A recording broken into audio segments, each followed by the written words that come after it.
The Ukrainian missile strike hits Russia's naval headquarters in Crimea. Attacks on the Russian-controlled territory have intensified, just as Ukraine's ground offensive in the east makes little headway. So why is Crimea so important to both sides? This is Inside Story.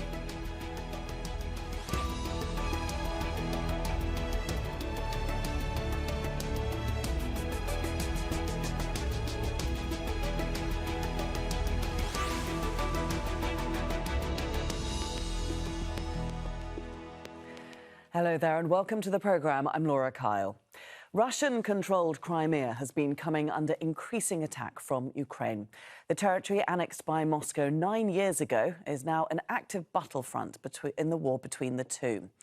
Once seen as a fortress of Moscow's military might, the latest attack in Sevastopol has shown Ukraine is capable of reaching targets far beyond the front lines. There's speculation that British or French missiles helped score a direct hit on the Russian naval headquarters on Friday, one of Moscow's most important bases. We'll ask our guests in just a moment why Crimea is so significant to both sides. First, Fintan Monaghan has this report on Friday's attack. A strike at the heart of Russia's operations in the Black Sea. Ukraine says Friday's attack on the Russian regional naval headquarters in Sevastopol killed several high-ranking military commanders. The base is in Crimea, well behind Russian lines. It came as President Volodymyr Zelensky wrapped up a trip to North America. Ukraine's allies have been ramping up shipments of advanced weapons that make it possible to strike deep into Russian-held territory. We are grateful to the United States, and with all due respect to all of our allies. The United States provides the largest share of assistance, the assistance that our soldiers on the battlefield really need at this moment.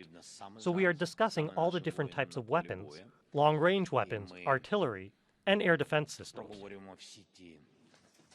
Speaking at the UN, Russia's foreign minister accused Western powers of using Ukraine to fight a proxy war.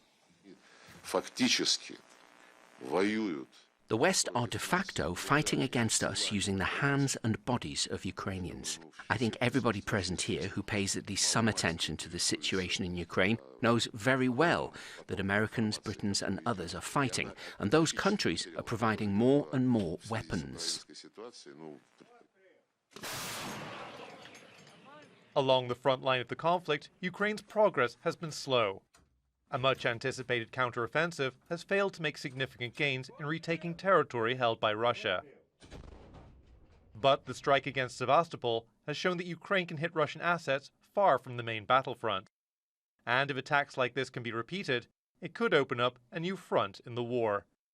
Fintan Monaghan for Inside Story. Well, there's been a series of attacks on Crimea leading up to the latest strikes. On September the 14th, Ukrainian forces used a combination of drones and missiles to knock out a surface-to-air missile system. Then, just one day earlier, long-range cruise missiles damaged a naval ship and a submarine. A dry dock for fleet maintenance was also hit and is expected to be out of action for months. And on October the 23rd, an attack near the town of Olenivka destroyed another air defence system and a radar station.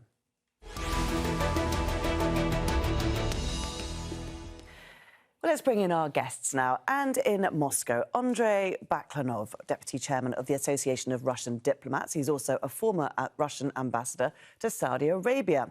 In London, Domitilla, Sagramoso, Senior Lecturer in Security and Development at King's College London, and the author of Russian Imperialism Revisited: From Disengagement to Hegemony.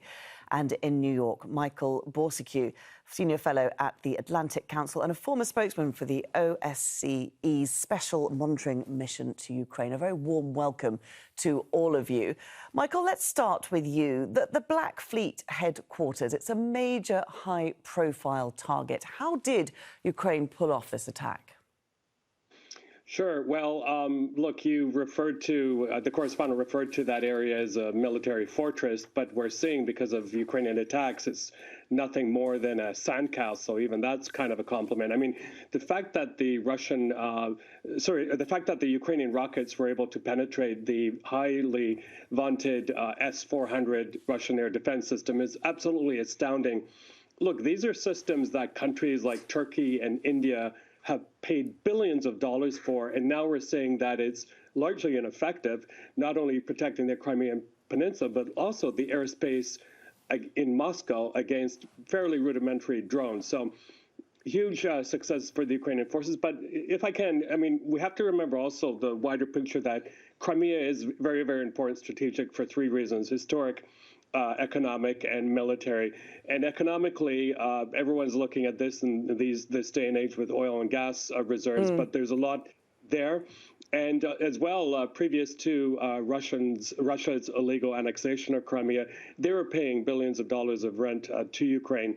So if you put all of that together, it's very strategic. And then I should also add, I am temporarily based in Odessa. We think of Crimea a lot for several reasons, but one of the reasons is that it is the base for these Russian missiles being launched and targeting not only Odessa, but the ports and a critical component of the global food supply chain. So when Ukraine does strike Crimea, it's not only for its own military reasons, defensive reasons, but also because it is keeping the world's food supply chain in mind. OK, Michael, thank you. There's a lot to get into there in this discussion. First of all, Andrey, let's get your response here. This is the latest in a string of attacks that we've seen in Crimea. How big a blow is this to Russia's Black Sea fleet? OK, I think this is a very serious development of the affairs in the military sphere in this war. But actually, we expected something like that. And that's why a long time ago we decided to hide our headquarters and other sensitive objects in the territory of Crimea and some other places. And of course, this was the blow not to the people that are working in the headquarters, but to the building. But at the same time, it's a very serious thing. I think that all countries in the world, they are lacking efficient the new system against the so-called drones.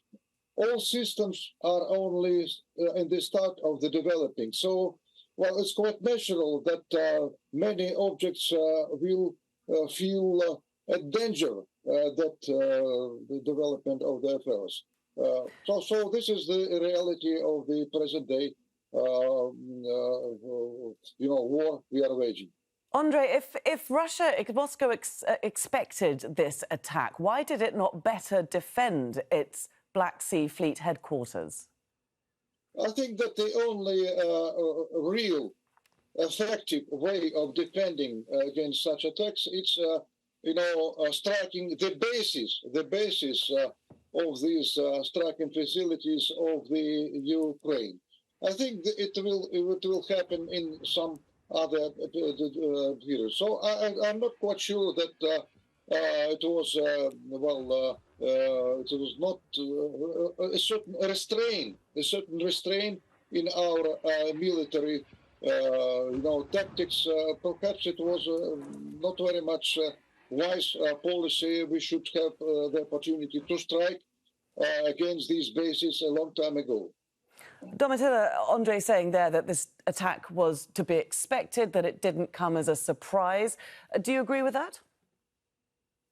Yes, I think that it is clear that already now for several months, if not over a year, that the Ukrainians have been trying to weaken Russia's military presence in Crimea for obvious reasons, as was explained by the first guest speaker. The fact that from Crimea there is always a challenge on the sort of northwestern coast of Ukraine on the Black Sea, and that's where a lot of the grain is being exported. So Russia, for Ukraine, it's very important to make sure that there isn't a sort of a landing opportunity on the shores of Odessa and these shores of Ukraine. At the same time, Crimea is the seat in Sevastopol of the Black Sea Fleet of Russia, and it is from this fleet that a lot of the missiles are being fired at Ukrainian infrastructure when a lot of the from ships or submarines that are seaborne, but they're based in the Crimean base at Sevastopol. So this is also a very important point to try to diminish the ability of Russia to hit at Ukraine, at the mainland, and the infrastructure. So I think that it's something that was to be was talked about for quite some time, and we've seen many operations already last year when there were attacks on the bases that Russia had, the air bases that Russia has in Crimea. Andrey, President Putin has always said that Crimea is a red line that mustn't be crossed.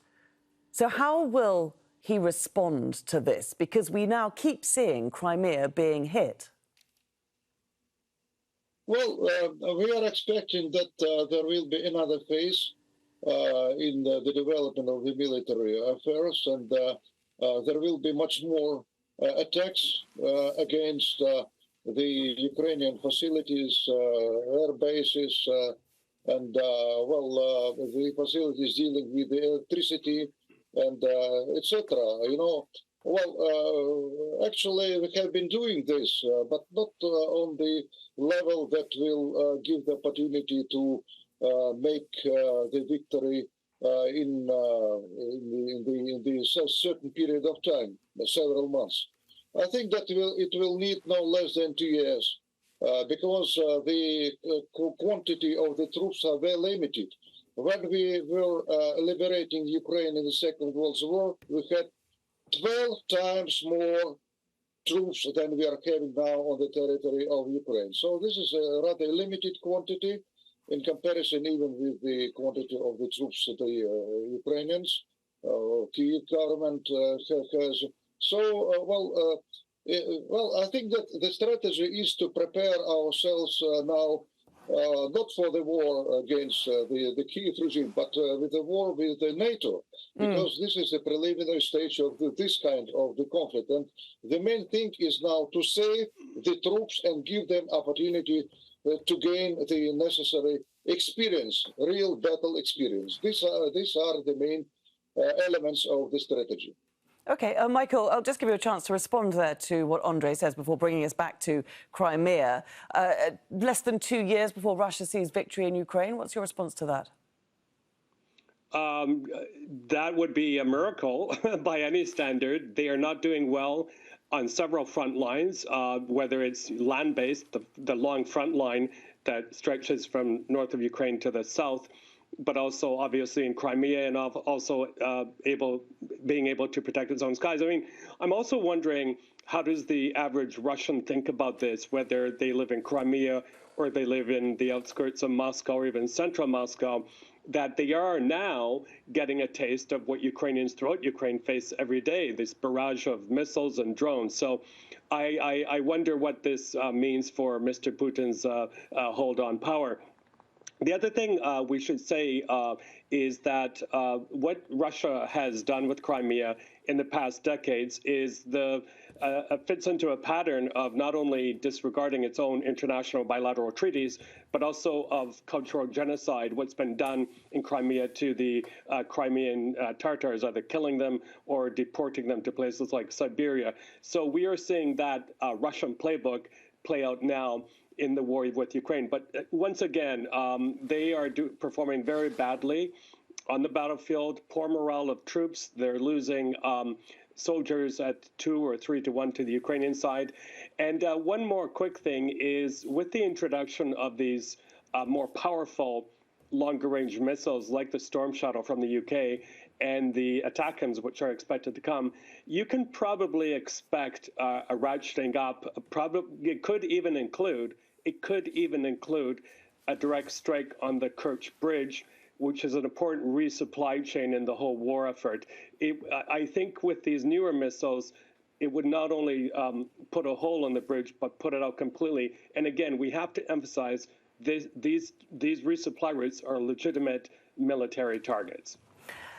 Domitilla, Michael raises the point there, wondering what people in Crimea think of all this. It must be pointed out, mustn't it, that polls have consistently shown that more than half of the population in Crimea favour unification with Russia. This is a broadly Russian, ethnically Russian population. I think it's very important to highlight 2 points. First, that in 1991, when Ukraine had a referendum on independence, the majority of people in Crimea voted in favor. It wasn't a resounding majority as in other parts of Ukraine, but nevertheless, it was a majority, if I'm not mistaken, of around 57%. And that also included the city of Sevastopol. So when Ukrainians had a chance to vote in an open sort of referendum, they did vote in favor of Ukraine's independence in Crimea as well. And what is important to highlight is also the fact that the referendum that was carried out in 2014 was not really free and fair. And the opinion polls are very hard to sort of evaluate. So I wouldn't base myself on that. I mean, of course, we know that there are sympathies, and generally there is a mood in support of integration with Russia, but that doesn't justify the annexation, nor does it allow Russia to operate in the way it does in the region, especially because Crimea has become really a seat of military operations for Russia. If we must remember the major assault that was carried out in February 2022 into Ukraine was carried out from Crimea. So Crimea became really strategic as a base for military operations, and also for Russia, it has been, control of Crimea has allowed it to really sort of close the Sea of Azov to Ukraine's grain exports and all kinds of other industrial exports on the western coast, on the eastern and northern coast of Ukraine's Black Sea. So there are very many arguments in favor for, as I said, for Ukraine to try to retake control over Crimea. I think what is also important, if we talk about people, I think remember the Crimean Tatars. They are originally from Crimea, and many of them have been forced to leave. There's been deportations during the Soviet era, and they were not really allowed to return, even when other peoples were allowed to return to their areas of origin, the Tatars were not. So there's been a lot of sort of, in a way, cleansing of populations that are originally from Crimea. And many Russians are really first generation there. They're not there since many generations in Crimea. Andrey, why did President Vladimir Putin annex Crimea in 2014? It was seen to be illegal under international law, and it started on a collision course with Ukraine and the whole world. Well, actually, after 1991, we didn't expect that Crimea will return back to Russian Federation. We didn't have it in mind. It was what happened in 2014. This is the development of the affairs because of the change of the regime in Kyiv, this forceful change, coup d'etat, military coup d'etat. And after that, the regime started, intimidation of the people living in Crimea. So we had to put an end on that because the regime turned to be really fascist, as it was during the Second World War. During the war in Ukraine, we had more than 1.5 million traitors that collaborated with the Nazi. After that, we put them in prison. But unfortunately, in 1955, Khrushchev gave way back for them to return, and it was the start of the present-day tragedy we are having. And remember that 11 millions of Ukrainians are living in the Russian Federation, and they are backing everything. And I was visiting for several occasions Crimea. I must assure you that the population there, including Ukrainians, they are happy that they will return back to the normal situation together with the Russians. It's not the division between the Russians and the Ukrainians. The division between us and this regime that took power in 2014. And these people that collaborate in this regime, they are grandsons of the traitors and the cowards that were in the territory of Ukraine during the Second World War. Do you accept, though, that Russia's annexation of Crimea is illegal under international law?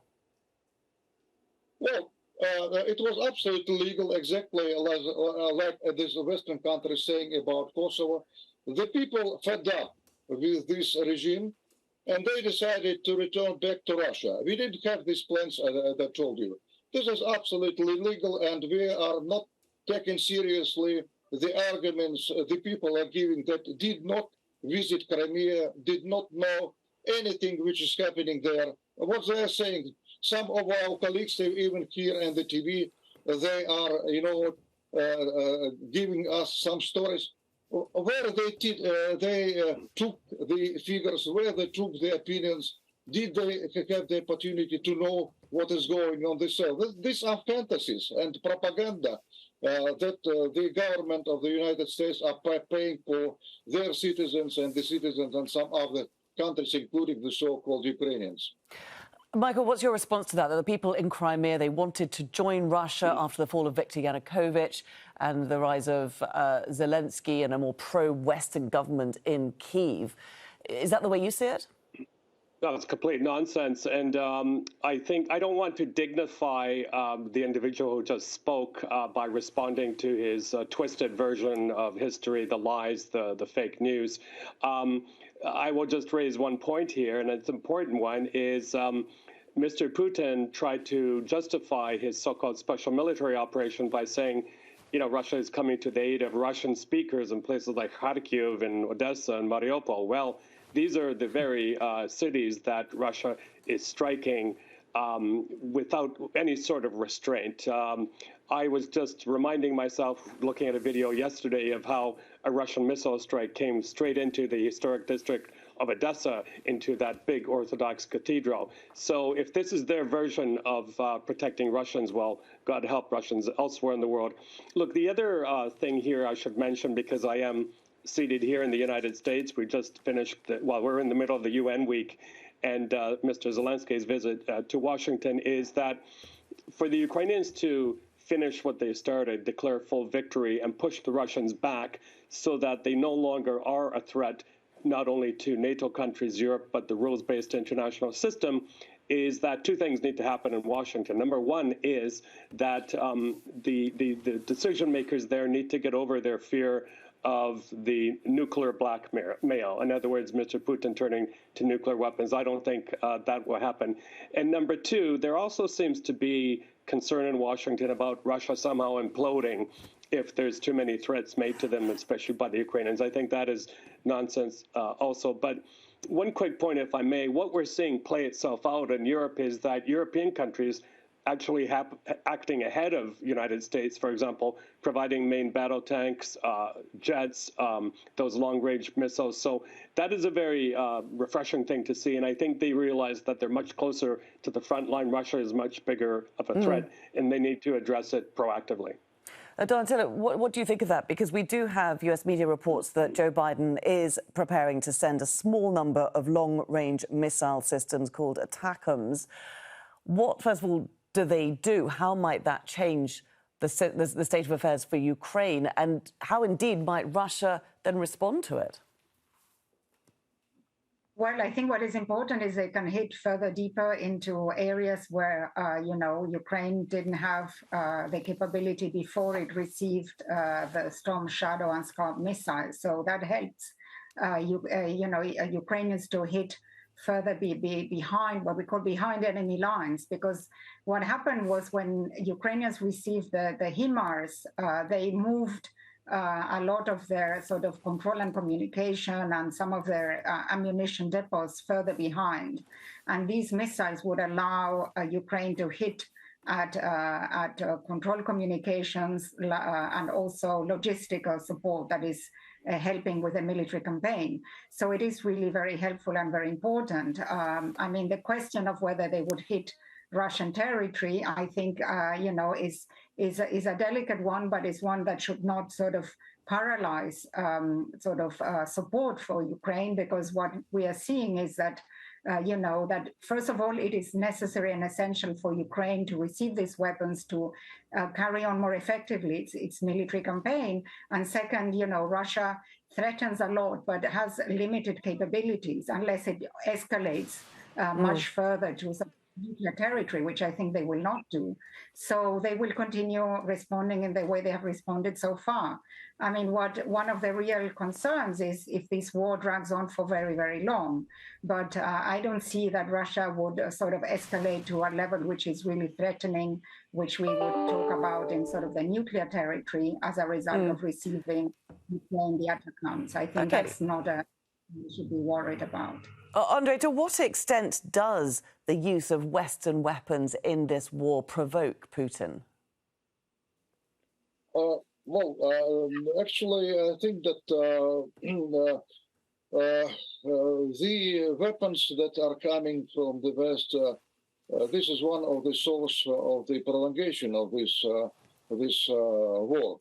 The quantity is rather huge, and of course, it gives the opportunity for the regime in Kyiv to go on. But still, I'm quite sure that in some period of time, the people will be fed up with these war conditions in Ukraine. Maybe not we will win, but the present-day regime will fall. And there will be quite new opportunities for us not to use weapons against each other, but to use the opportunity to make a deal. I know Ukraine. I was living there for many years. I was in school, and I have plenty of friends there, and I have the information which I gain myself, not by magazines or newspaper or something else. I'm having information directly from the Ukrainians, including the western part of the Ukraine. I think that the situation, is rather negative, and the people are waiting for the stoppage of this, of this war. I'm just going to jump in there because we've just got a minute or so left. And Michael, last word to you. How long can Ukraine keep defending itself? Well, it should be defending itself for as long as it needs to. The West allies should be providing Ukraine with everything it needs because, once again, we are seeing Mr. Putin weaponize food, migration, to the trade with the world. And if the Ukrainians are not given everything they need, I assure you that this war will come to the doorsteps of many people around the world. It already is in terms of higher food prices, higher petrol prices, much more insecurity. So, look, Mr. Zelensky has made it clear here in the United States and more recently to Canada is that they're not going to give up 1 inch of territory to the Russians. I think the Russians should get that into their heads and do the proper thing and just pull back to the 1991 borders. And otherwise, they risk a lot more damage to their society, to their lands, especially with these new missiles arriving.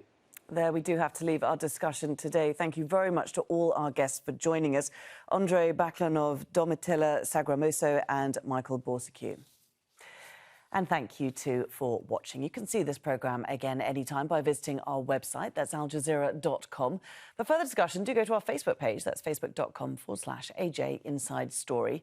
And you can also join the conversation on X. Our handle is @AJ Inside Story. From me, Laura Kyle, and the whole team here, it's bye for now.